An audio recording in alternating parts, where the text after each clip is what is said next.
Salut les amis, bienvenue dans ce 29e numéro du Revan Podcast. Aujourd'hui, on va faire un petit peu un constat. J'ai envie de dire, on va mettre en comparaison l'entertainment français et l'entertainment américain. Qu'est-ce que j'entends par entertainment? Qu'est-ce que je veux dire par entertainment? Entertainment, c'est divertissement. C'est l'industrie du divertissement française versus l'industrie du divertissement américaine. Je prenais une petite gorgée de café. Alors, l'industrie du divertissement américaine, c'est la meilleure du monde. Voilà, je veux aucun débat sur ça. Il n'y en a même pas à avoir. Hein.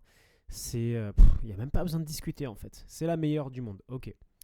La France est clairement en dessous. Pour moi, elle est clairement... par les Français, elle est trop surcotée, je trouve. Qu'on se repose un peu sur nos acquis, qu'on croit qu'on arrive à accomplir certaines choses en termes de divertissement, d'organisation d'événements, de mise en avant d'artistes. On n'arrive même pas, si vous voulez, à la cheville, ou ne serait-ce qu'au métatarse, au petit doigt de pied d'un entertainment américain qui essaye, lui, de son côté, de faire le même, soit style de musique, soit discipline artistique, soit discipline entertainment, quoi, que ce soit l'organisation de soirées, l'organisation d'événements sportifs, tout ça, c'est vraiment c'est les Américains qui contrôlent ça.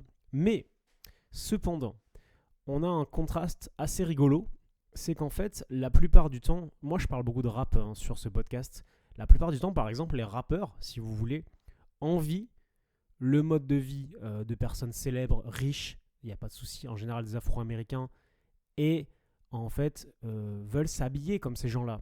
Les marques d'où elles viennent, à votre avis, d'Europe et principalement de France, d'Italie en particulier.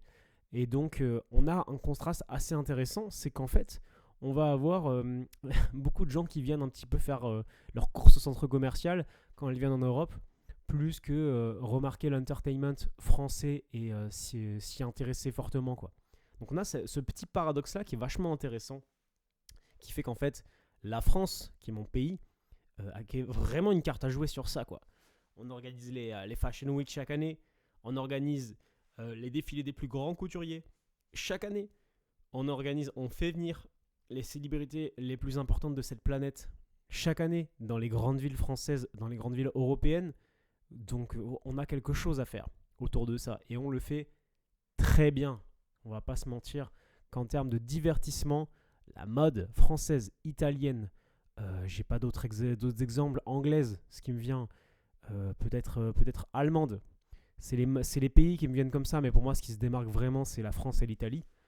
Sont vraiment les rois du monde, en fait, sur ça.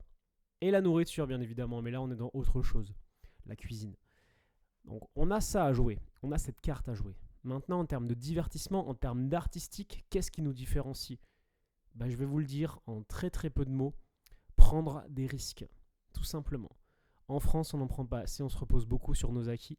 Alors qu'aux États-Unis, vous y allez, chaque idée que vous avez est un bon projet pour faire de l'argent, en fait. Tout simplement, ça ne va pas plus loin que ça. Donc en fait, cette volonté de capitaliser la moindre de ces idées vous fait progresser beaucoup plus vite que si vous vous tournez les pouces, en fait, vous réfléchissez à la meilleure façon d'agir, ce qui au final ne conduit soit à rien, soit à, si vous voulez, un projet, certes, qui peut se concrétiser, mais sur des années et des années, alors qu'un Américain va peut-être prendre un an. Donc au final, on est perdant. Voilà. C'est des trucs qui me viennent comme ça, des petites pensées un peu éparses qui surgissent dans mon esprit. Et dites-moi ce que vous en pensez dans les commentaires SoundCloud et YouTube. Et puis voilà, on se voit bientôt. Allez, peace.